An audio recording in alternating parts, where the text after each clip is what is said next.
Aplikasi lapor wapres ini bisa jadi kayak God eyes untuk politik. Mas Gibran, Wakil Presiden Indonesia, aplikasi ini kalau Mas jalanin ini bisa jadi God's eye, kayak di film-film gitu loh. Gua gak peduli sama latar belakang gua karena memang gua ngomongin hal yang menurut gua penting saja. Jadi latar belakang itu bukan nomor satu. Bayangin kalau lu bisa tahu sentimen publik secara real time dari ratusan juta orang di Indonesia. Laporan-laporan yang masuk bukan sekedar keluhan biasa. Ini bisa jadi acuan strategi politik buat 5 tahun ke depan.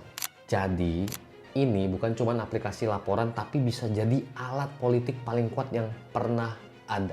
Apa itu aplikasi lapor wapres? Oke, buat yang belum tahu, Anjas Maradita, beliau ini bantu bikin aplikasi lapor wapres. Jadi awalnya ini dirancang untuk mempermudah rakyat nyampein aspirasi langsung ke wakil presiden. Tapi kalau kita lihat lebih dalam lagi, aplikasi ini bisa jadi lebih dari sekedar platform pengaduan. Ini bisa buat bantu ngumpulin data keluhan dan permasalahan rakyat secara langsung. Ini juga bisa jadi alat kampanye dan strategi politik paling efisien. Ingat kata-kata gua, efisien. Lu tahu politik butuh banyak uang kan? Dengan kata lain, ini bukan cuma aplikasi laporan, ini bisa jadi super app di dunia politik. Kenapa aplikasi ini bisa jadi game changer dalam politik? Nah, jadi di dalam politik ini yang paling mahal itu adalah data dan sentimen publik. Kalau kita tahu apa yang rakyat rasakan, apa yang mereka inginkan, kita bisa ambil hati mereka tuh dengan strategi yang tepat.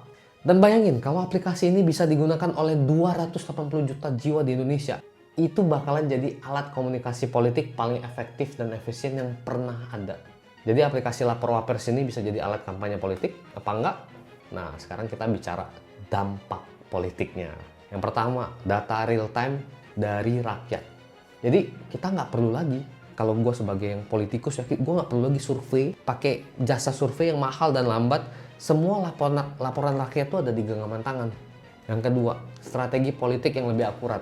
Jadi setiap laporan itu bisa dikategorikan dari per wilayah, permasalahan utama, dan prioritas solusi. Efisien banget. Nah, sekarang kita ngomongin tantangan dan cara memaksimalkan aplikasi ini. Tapi ada tapinya, harus bisa dapat kepercayaan publik dulu. Kalau rakyat nggak percaya aplikasi ini aman, mereka nggak bakalan pakai. Yang kedua, data itu harus dikelola dengan cermat, dengan baik, biar nggak dianggap penyalahgunaan data pribadi.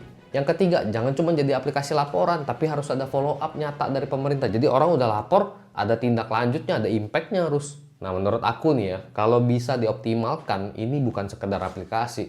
Ini bisa jadi super apps, super app politik yang paling kuat menurut gua. Sekarang gua tanya, menurut kalian, apakah aplikasi lapor wapres ini beneran bisa jadi alat politik atau memang tujuannya untuk membantu rakyat?